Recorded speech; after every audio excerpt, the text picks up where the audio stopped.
अब हम cell wall के बारे में पढ़ते हैं। सेल वॉल हमारा फर्स्ट,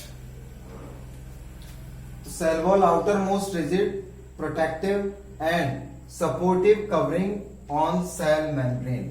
तो सेल मेम्ब्रेन के ऊपर ये एक आउटर मोस्ट सेल का रिजिड होता है, प्रोटेक्टिव होता है और सपोर्टिव होता है। किसका? सेल मेम्ब्रेन को ये सपोर्ट करता है।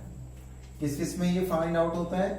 All plants, bacteria, cyanobacteria and some protist. किसमें एब्सेंस होता है? तो एनिमल्स के अंदर ये बिल्कुल नहीं होता है। इसको जो डिस्कवर्ड किया था वो किया था रॉबर्ट हुक ने 1665 में। तो इसको इन्होंने देखा था। सेल वॉल के बारे में हम देखते हैं तो सेल वॉल की 2 लेयर होती हैं, प्राइमरी सेल वॉल और secondary cell wall. Primary cell wall जो होती है वो सेल्यूलोज, प्राइमरी सेल वॉल आगे की तरफ रहेगी, सेकेंडरी पीछे की तरफ रहेगी। ठीक है, तो ये सेल्यूलोज की बनी हुई होती है और जो सेकेंडरी है वो सेल्यूलोज, हेमी सेल्यूलोज, सुबेरिन और लिग्निन इनकी बनी हुई होती है। ठीक है, मिडिल लैमिना क्या होता है? तो मिडिल लैमिना जो होता है वो 2 वॉल्स के बीच में एडेसिव का कार्य करता है, सीमेंट है। 2 सेल वॉल हैं, 2 सेल हैं, प्लांट सेल, वो आपस में जुड़ेंगी। तो किससे जुड़ेंगी?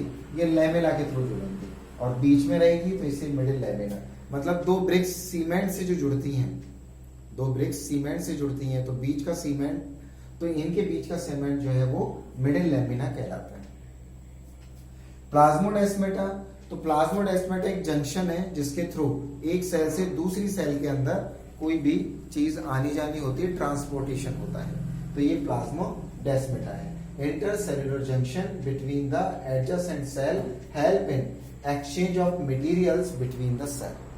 ठीक है, ये यहां तक हमारा सेल के बारे में, सेल वॉल के बारे में कंप्लीट होता है। अब हम एक इंपॉर्टेंट नोट्स देखते हैं कि सेल वॉल जो फंजाई के अंदर होती है, फंगस के अंदर, फफूंद के अंदर जो होती है वो काइटिन की बनी हुई होती है। यहां तक हमें सेल वॉल को समझना है, पढ़ना है। ये बात और ध्यान रखना है कि प्लांट की हर सेल के अंदर सेल वॉल है, हर प्लांट सेल के अंदर सेल वॉल है। और सेल्यूलोज जो है वो इसका जो है मुख्य घटक है, मेन इंग्रेडिएंट्स है।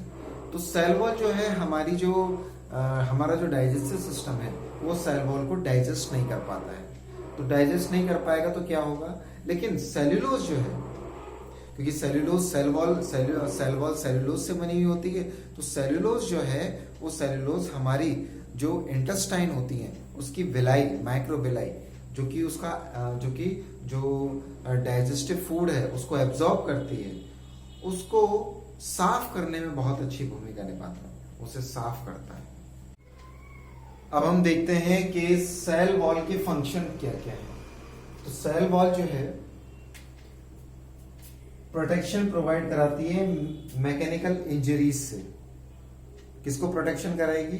जो सेल, एक तो सेल मेम्ब्रेन को प्रोटेक्शन कराएगी और सेल के अंदर जो सेल ऑर्गेनेल्स हैं उनको ये प्रोटेक्ट करके रखती है। साथ में जर्म्स की एंट्री के लिए भी ये बैरियर है, इसके अंदर जर्म्स भी नहीं जा सकते। तो इस तरीके से ये 2 काम करती है, एक तो मैकेनिकल इंजरी से बचाती है और दूसरा जर्म की एंट्री से बचाती है। इसी से हम कह सकते हैं कि ये मैकेनिकल सपोर्ट्स भी देती है। तो मैकेनिकल सपोर्ट भी देती है। अच्छा, ये दूसरा भी हो गया। तीसरा कहता है maintain shape of the cell, cell की शेप को मेंटेन रखती है ये। Okay, cell wall of root hair help in absorption of water and mineral from the soil. अब जो रूट हेयर होते हैं वो जमीन के अंदर जाते हैं, तो जमीन के अंदर जाते हैं तो क्या होता है, उनके ऊपर कैप होती है, जिसे रूट कैप कहते हैं। ठीक है, ये कैप, तो इनकी जो सेल वॉल होती है वो बार बार क्या करती है, जो मिट्टी होती है, जो सॉइल होती है, उससे रब होती है, घिसड़ती है, जिससे कि क्या होता है, जिससे कि सेल जो है वो डेड हो सकती है। लेकिन सेल वॉल उस सेल को डेड होने से बचाती है, पहली बात तो ये। और दूसरी बात मैकेनिकल इंजरी से बचाती है। और तीसरी बात ये एब्जॉर्प्शन कराती है, किसका? वाटर का और मिनरल का। तो सेल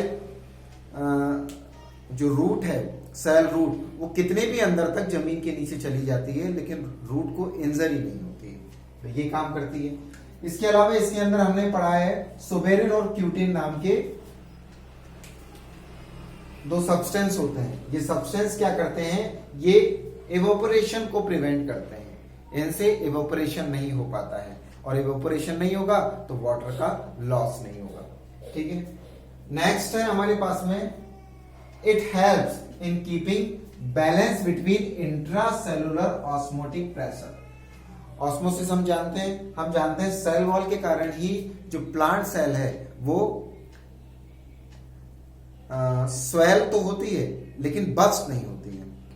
एंडोऑस्मोसिस में ये स्वेल तो होती है लेकिन बस्ट नहीं होती है, उसका कारण है ये, इसलिए ये क्या करेगी, ऑस्मोटिक प्रेशर को क्या करती है, बैलेंस करके रखती है, और जो एनवायरनमेंट है उससे ये बैलेंस करके रखती है। तो ये जो है मेनली कुछ काम है सेल वॉल के, जो हमें जानना जरूरी है।